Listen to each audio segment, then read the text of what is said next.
पार्वती पतये हर हर हर महादेव। आपण माने जानिछंती चलित वर्ष कुंभ मेला बा कुंभ स्नान बा महाकुंभ प्रयागराज अनुष्ठित हेब। कारण सूर्य नारायण भगवान मकर राशि रे थिबे एवं बृहस्पति वृष राशि रे थिबे।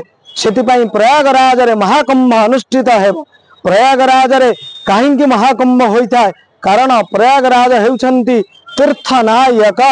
त्रिवेणी माधवम सोमम भरद्वाजम च वासुकिम दंडीख्यम भट्टशेषम च प्रयागम तीर्थनायक। प्रयागराज हेउछंती तीर्थमानंकर नायक बा तीर्थमानंकर राजा।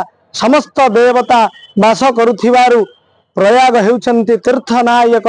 सेति निमंते प्रयाग रे होइथाय महाकुंभ। चलित वर्ष केउ केउ तारीख रे केउ केउ स्नान आमे आज जानिबा एवं केते तारीख रे प्रथम कुंभ अनुष्ठित हेब आसंतु जानिबा। जेहेतु असुर एवं देवतांकर युद्ध 12 दिन धरी अनुष्ठित होइथिला सेतिपई 12 वर्ष रे थरे महाकुंभ बा पूर्ण कुंभ अनुष्ठित होइथाय। कारण देवतांकर 12 दिन रे मनीषंकर 12 वर्ष संगे समान। सेतिपई 12 वर्ष रे थरे महाकुंभ अनुष्ठित होइथाय। चलित वर्ष महाकुंभर प्रथम स्नान 13 जनवरी पौष पूर्णिमा।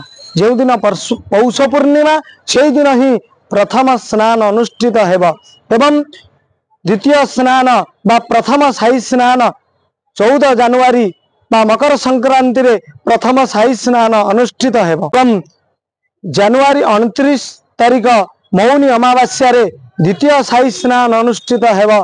एवं पुनः 3 फेब्रुआरी बसंत पंचमी बा माँ सरस्वती बागदेवी सरस्वतींगर पूजा दिवस बा सरस्वतींगर प्राकट्य दिवस रे चतुर्थ स्नान बा तृतीय साई स्नान अनुष्ठित हेब। सेहिपरि भावरे पंचम स्नान फेब्रुआरी 4 तारीख बा अचला सप्तमी बा माघ सप्तमी रे महास्नान अनुष्ठित हेब। चतुर्थ साई स्नान अनुष्ठित हेब।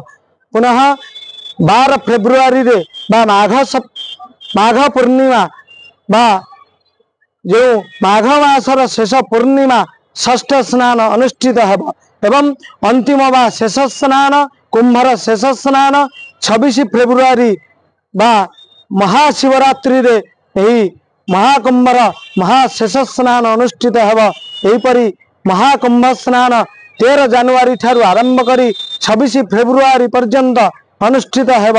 तेणु समस्त भक्तों को निवेदन एही 7टी तिथि मध्यरु 13 जनवरी ठारू 26 फेब्रुआरी पर्यंत एही जो महास्नान 7 थर कुंभ स्नान हेब।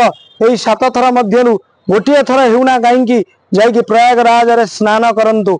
एवं एही स्नान मनुष्य जन्मरु मुक्ति लाभ र मार्ग देखाई थाए। मुक्ति लाभ होइताए मनुष्य जन्म एही स्नान कला परे मनुष्य मनुष्य जन्म पाई न थाए। देवतांगर सानिध्य प्राप्त होइताए। जय जगन्नाथ।